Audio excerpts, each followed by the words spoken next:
साथियों नमस्कार। साथियों आनंद से रहें, प्रकृति के साथ सुरक्षित रहें।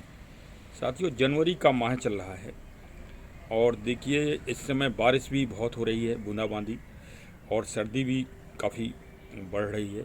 तो मॉइस्चर वातावरण में बहुत हो रहा है, एटमॉस्फेयर में, एनवायरनमेंट में मतलब बहुत ज़्यादा मॉइस्चर हो रहा है मिट्टी में और वायुमंडल में भी।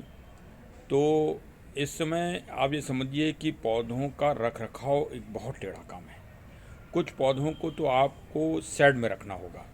अगर आप शेड में नहीं रखेंगे तो उनके पत्ते मतलब ख़राब हो जाएंगे। देखिए आप, ये देखिए, और यद्यपि छोटे संतरे बहुत अच्छे लगे हैं और मतलब एक नीरसता रहेगी इस समय पेड़ पौधों में, चमक नहीं मिलेगी आपको, सुंदरता नहीं होगी। तो इस समय सुरक्षित करना बड़ा टेढ़ा काम है। तो आप ये ध्यान रखिए कि आपके गमले में कहीं पानी का संकलन तो नहीं हो रहा है। अगर पानी का ड्रेनेज सिस्टम अच्छा नहीं है तो आप तुरंत उसका उपचार करिए। अगर प्लास्टिक का गमला है तो नीचे उसके छेद को और बढ़ाइए, और अगर मिट्टी का गमला है तो उसकी गुड़ाई कर दीजिए। और धूप में, जब भी धूप निकले तो उसको धूप में रखिए, तो फिर जो है आपका पौधा सुरक्षित बच जाएगा। और देखिए सभी पौधे जो है आपको अच्छे नहीं दिखाई दे रहे होंगे इस समय। और इस समय जैसे गमलों में आप रंग रोगन भी नहीं कर सकते हैं, क्योंकि अगर रंग रोगन आपने कड़क किया तो मॉइस्चर की वजह से वो टिकेगा नहीं। तो अभी बस कुछ दिन, 15 दिन आपको करीब अभी स्वयं भी रेस्ट करिए और इन पेड़ पौधों को भी अभी रेस्ट की स्थिति में ही रहने दीजिए। और 15 दिन के बाद फिर इनको खाद दीजिए, और फिर फिर देखना आप नए नए इनमें पत्ते भी आएंगे और नए फल भी आएंगे, और फिर सुंदरता भी बढ़ जाएगी।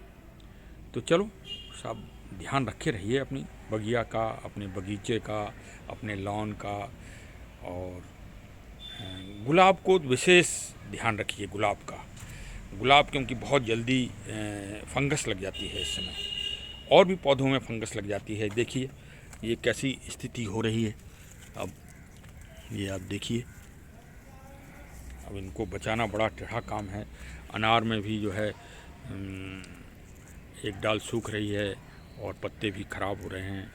तो ये स्थिति अभी आपको मिलेगी देखने के लिए 15 दिन तक।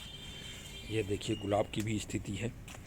यद्यपि ये देसी गुलाब है हमारा, अभी कुछ दिन पहले इसमें फूल खिल गए हैं, तो इनको तोड़ दीजिए, तभी यहाँ से नए फिर उसका सृजन होगा। अगर आपने कटिंग नहीं की तो फिर गुलाब में फिर विस्तार नहीं होगा गुलाब का। चलिए गुलाब में फूल आने दीजिए, फिर मैं और गुलाब की बहुत अच्छी जानकारी आपको दूंगा। इससे हर महीने वार जानकारी दिया करूंगा, क्योंकि गुलाब में हर महीने में इसका ये रख रखाव में परिवर्तन होता है, तो वो भी मैं आपको उपलब्ध कराया करूंगा। और देखिए कुछ ऐसा नहीं है कि कुछ, तो प्रकृति अपना काम करती ही रहती है। धतूरा को भी देखिए, अरे ये भी बहुत ही दिव्य चीज़ है, ये दिव्य औषध है आयुर्वेद की। और इसको भी अगर आपके गमले में ये उगाए तो इसको उखाड़ के मत फेंकिए, इसको लगा रहने दीजिए और इसका भी आनंद लीजिए। चलिए साहब, जुड़े रहिए हमारे चैनल से और फॉरवर्ड भी करते रहिए, सब्सक्राइब भी करिए हमको, और प्रकृति की नई नई जानकारी भी लीजिए। Thank you.